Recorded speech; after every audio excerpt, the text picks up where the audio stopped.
ক্যালিফোর্নিয়ার একটি হাই স্কুলে গ্র্যাজুয়েশন সেরেমনি শেষ হওয়ার পরপরই গুলিতে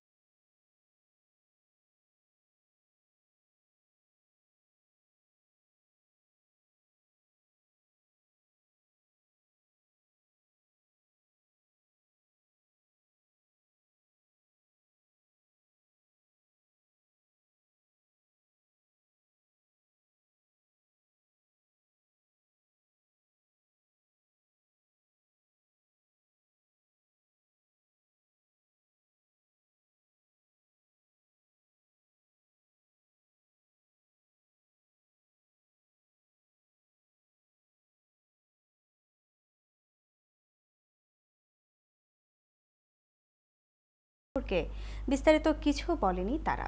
পুলিশ জানিয়েছে এটি সম্ভবত একটি বিচ্ছিন্ন ঘটনা এবং একাধিক সন্দেহভাজন এই ঘটনায় জড়িত থাকতে পারেন।